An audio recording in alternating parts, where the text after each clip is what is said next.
नमस्कार, मी पूनम तुमचं पूनम बेसिक रेसिपीजमध्ये पुन्हा एकदा खूप खूप मनापासून स्वागत करते. तर आज आपण आषाढी एकादशी विशेष अवघ्या 10 मिनिटांमध्ये तयार होणारी अंगुरी रसमलाई कशी बनवायची ते बघूयात. याआधी उपवासाला तुम्ही साबुदाण्याची खीर नक्कीच करून खाल्ली असेल, पण एकदा असा हा छोटासा ट्विस्ट देऊन तुम्ही अंगुरी रसमलाई नक्की ट्राय करा. चला रेसिपीला सुरुवात करूयात.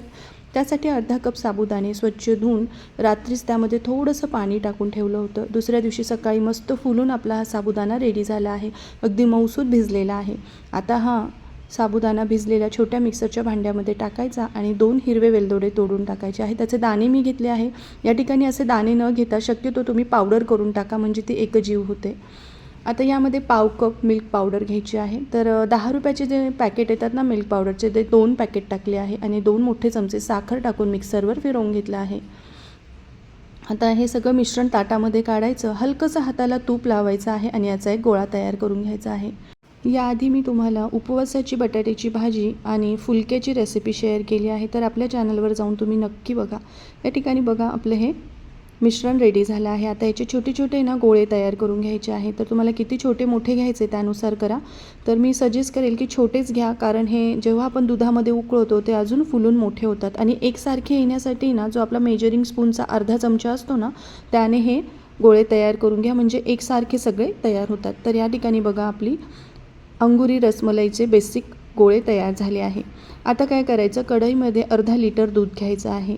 तर दुधाची पिशवी नेहमी ओपन करताना या पद्धतीने करा, कारण आपण जो छोटा तुकडा टाकून देतो ना बाजूला, तो रिसायकल होत नाही नेचरमध्ये.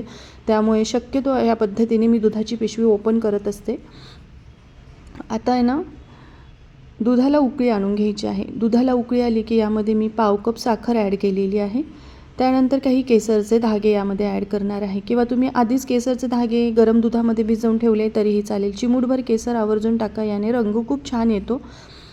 आता या दुधाला पूर्णपणे उकळी आली आहे. आता जे आपण छोटे छोटे बॉल्स तयार करून घेतले आहे साबुदाण्याचे, ते उकळी आल्यानंतरच मात्र यामध्ये टाकायचे आहे.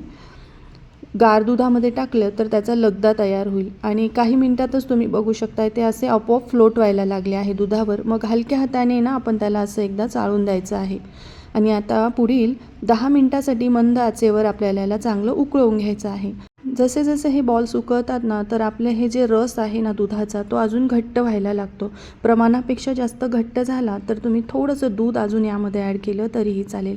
आता या ठिकाणी आपले हे अंगुरी रसमलाई उकळून छान रेडी झाली आहे. सगळ्यात शेवटी मी काजू, बदाम, पिस्त्याचे काप टाकले आहे आणि पाव चमचा वेलदोड्याची पूड. तर तुम्हीसुद्धा अशी रसमलाई एकदा नक्की ट्राय करा. कशी वाटली ते तर कमेंट कराच. पण अजूनही चॅनलला सबस्क्राईब केलं नसेल तर नक्की सबस्क्राईब करा आणि बेल आयकॉनवर क्लिक करा. माझा व्हिडिओ पाहिल्याबद्दल तुमचे खूप खूप धन्यवाद.